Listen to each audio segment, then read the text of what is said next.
Ce scène réjouissance était l'occasion indiquée pour l'ensemble du groupement Yolo et Loko avec à sa tête l'infatigable Godé Ikembeleke de procéder à la cérémonie de change de vœux, de bonheur, de succès et de longévité à l'orée de l'année nouvelle. Tout a commencé par une messe d'action de grâce dite sur le lieu où l'activité s'est déroulée. Question pour le président Godé Ikembeleke de témoigner sa gratitude d'abord à Dieu Tout-Puissant, maître des temps et des circonstances, puis à sa communauté pour la confiance placée à sa modeste personne. Dans son homélie tirée du livre de Jean chapitre 17, versets 20 à 26, le père Jean-Léon Loako, issu lui aussi du même regroupement, a prêché l'amour à ses frères et sœurs, se référant au Japon.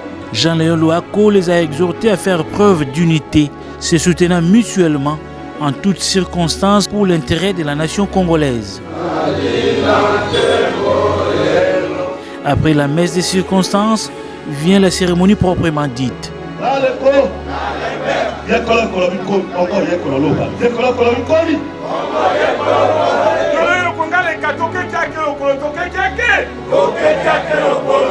Prenant la parole, Godé Ikembeleke, président de son État, a été clair expliquant le sens de cette rencontre. Échange de vœux. Échange de vœux, ce n'est pas un terme lokonda. Échange de vœux, humain et kaba français. Et si ka emba vantakie, et si ke mo, to kitasu ke sa embula, to panja koma merci. Esenge to ponane, to solole, nga to kapoli ho, to kapolo langi, to kapolo. Nga evenemene, tongo a te reçute, ke koto hangane ngone, suite, to tak, to belelaki, ba notable, iki yolo, ba moto tikie bewo. En tout cas, nous avons merci la notabilité et comment Nkani Yoloyelo. Échange de vœux, c'est la raison d'être de cette activité. Godé Ikembeleke, nouveau président de la communauté Yolo et Loko, a donné des directives fermes pour l'organisation de leur structure. Je ne pouvais pas travailler seul. Et Nkouma, tous les villages est composé Yolo et Loko. Bayali représentait le comité. On ne peut pas évoluer sans Ehemo. Yolé le Kali composé là 9 villages.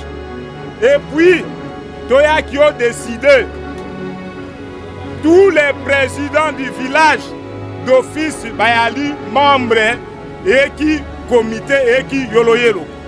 Et Anne clairement TP là. Si ce comité est nécessaire Kosika, ngawa président iki bihebango hange comité ngo we ngo ko je démissionne. Ngawa ngo hange ngo ko. Et puis moi je suis clair. Nga nwene président mo atambola wowe endormir comité nko recourir les hekinde. Comité, l'autre pas président Kina. Et nous allons le faire. Saluant la disponibilité de ses frères et sœurs et de l'intérêt accordé à l'initiative, Godé Ikembeleke a présenté brièvement le bilan à mi-parcours de sa gestion avant d'inviter sa communauté à participer activement pour le bon fonctionnement de l'association. Tozui pouvoir oyo nakati yambula. Tozalaki na likanisi makasi. Totambola na bamboka nyonso na 9 villages. Tokokaki kokende na makasi te. Il fallait mboka moko ezwa ba disposition pour inviter comité ya Yoloyelo. Mboka ya liboso ya mbaki biso mbongo. Tokendeki to présentaki ba objectif na biso. Mboka ya mibale ezalaki boyeka.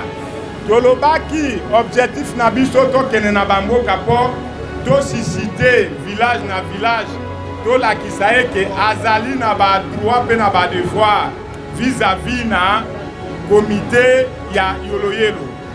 Devoir à liboso nous avons suggéré que $10 par mois mensuel et un mois et au bas $10 des sous que sanza to yen de comité qui sont $10 et nous met outela $10 et nous met au nongo et Moumé, le Congo, ainsi de suite. On devrait avoir au moins $90 par mois. Et un seul comité, il n'y a pas qui devoir $5 mensuellement. Tout est là qui peut l'inkina. Ngo ninga ya lili laka. Tatota ken koto ito tandola toko. To sunge famille ya lili laka. Moyennant 20 000 francs congolais par village. Dans le même cadre est intervenue la présentation du nouveau comité suivi de la cérémonie de passation des pouvoirs entre l'ancien comité et les nouveaux. Yo netondo caché kani elolondo. Caché sec et qui le on est. Et puis là-bas, document, je souhaite à ces comités plein succès et vraiment pas continuer. Merci. Au moins que tu la continuité. Ngango temperindo yeka c'est pour redresser encore. To encadrer viwoha iheti ngwa ukanisa irenge tapola kinkugo tepela wembo ya okende bati kimpi kondo ye kaviwoha yali asusi metali lengabe kusa yo a orienter mo yumo. C'est par là que je me suis engagé pour que to encadrer et kambiko intina ehene ye ontikere ntikere. Aïe, comme il y a un peu de temps dirigé, pour que l'on vraiment vaille la continuité de notre. Dans une ambiance fraternelle, le président de 9 villages qui regorgent le groupement Yolo et locaux ont été présentés à l'assistance.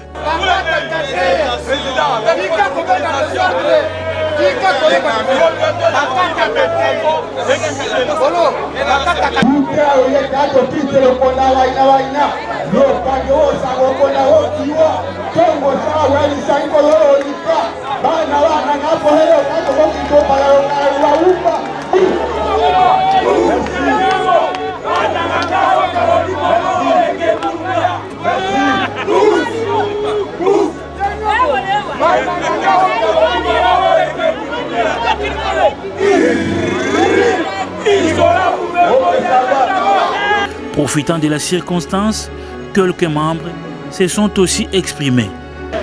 Félicitations l'initiative dit que l'agneau n'india pour ne pas qu'il faut y avoir colotte. Mais un bon père, on sait qu'il y a ma casse. Il y a le encore yolo.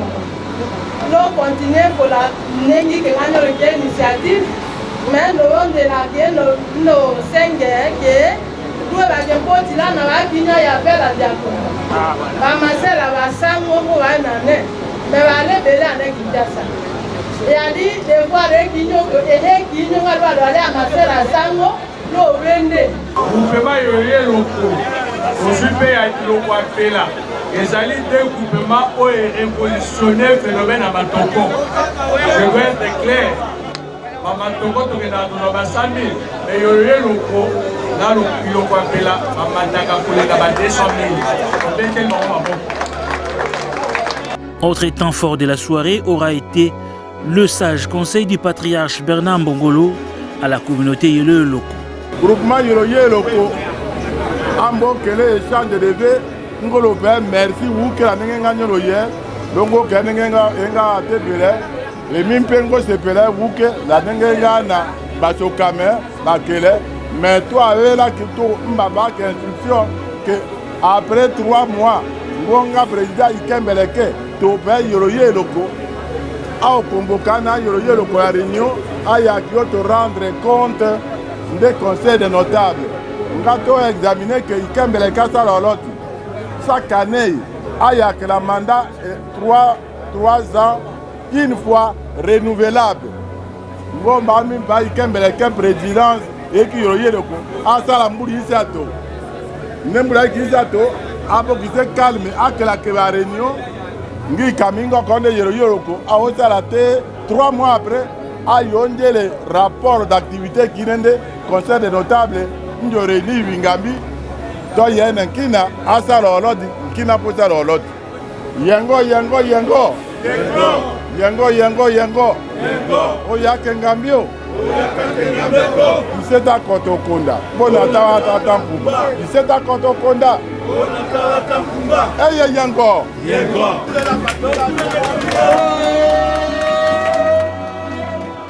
Fini les discours, place au repas fraternel servi par des professionnels en la matière. Face à une cuisine purement congolaise, président, membres du comité, représentants des différents villages, invités d'honneur, notables du Grand Équateur et autres, tous ont mangé et bu, chacun selon sa préférence.